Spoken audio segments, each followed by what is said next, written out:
Olá!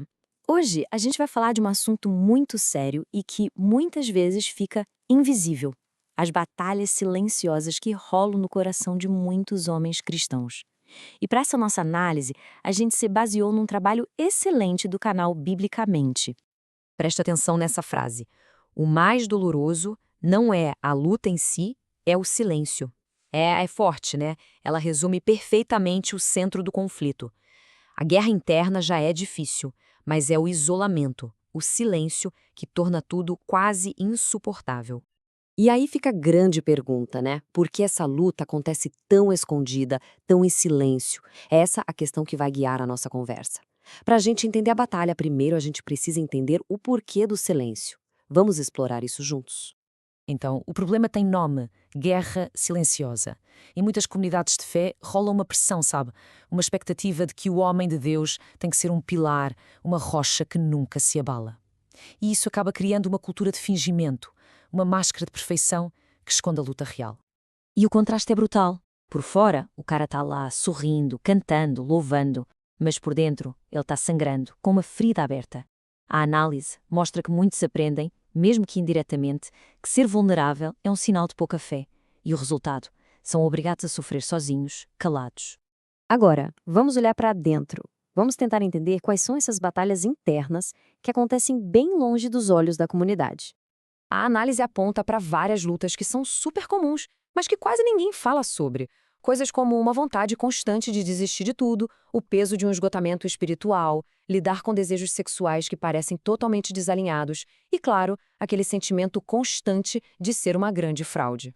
Essa imagem é muito poderosa. Ela descreve um cansaço espiritual tão profundo que aquilo que antes trazia paz e conforto, como a oração ou ler a Bíblia, agora parece só mais uma obrigação, um peso. É aquela sensação de querer parar tudo, mas ter medo demais de admitir isso e ser julgado. Um ponto muito interessante que a análise traz é sobre a luta com o desejo. A questão aqui não é sentir a atração em si, que é algo humano, natural e involuntário. A grande questão é o que se escolhe fazer com esse sentimento. Aqui a ideia fica bem clara. De um lado, sentir a atração é como um flash, algo momentâneo e que a gente não controla. Do outro lado, alimentar o desejo é uma escolha consciente. É ficar pensando naquilo, fantasiando. E é essa escolha que, segundo a análise, leva à culpa e à vergonha. E é aqui que o conflito explode. A análise chama isso de caminho para a hipocrisia, porque a pessoa se vê sendo fiel nas suas responsabilidades na igreja, no público, mas ao mesmo tempo se sente infiel nos seus desejos, no privado. Isso cria uma sensação esmagadora de ser uma fraude, de viver duas vidas ao mesmo tempo.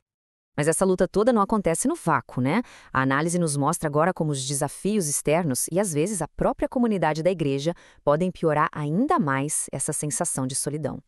A análise faz uma distinção muito importante aqui.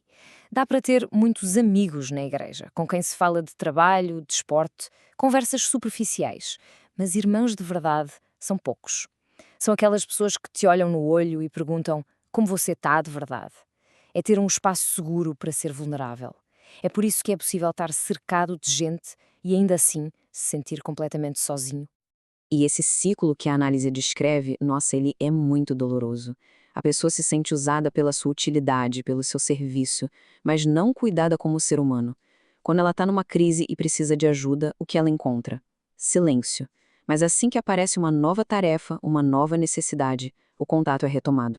Essa frase da análise é um soco no estômago. Ela fala sobre o medo de fazer perguntas, de pensar diferente. Esse medo faz com que as pessoas se calem para serem aceitas, para não criarem problema. E isso, no fim das contas, mata uma fé que é autêntica, que é de verdade. Bom, depois de entender todos os problemas, a análise aponta para a solução. E é aqui que o jogo começa a virar. O foco agora é em como começar a vencer essas batalhas silenciosas. E aqui a gente chega no coração da questão. A ideia principal é que o nosso verdadeiro inimigo não é a luta. A luta sempre vai existir. O verdadeiro inimigo é o silêncio. É o silêncio que alimenta a guerra por dentro. A análise propõe um caminho prático. Não é uma fórmula mágica, mas é um primeiro passo corajoso: a honestidade. Ser honesto consigo mesmo sobre a própria luta. Trocar a performance, a máscara, pela honestidade. Procurar uma comunidade autêntica. E, acima de tudo, ser honesto com Deus. deixando de lado as orações ensaiadas e simplesmente abrir o coração. E para a gente terminar, fica essa pergunta no ar, para a gente pensar.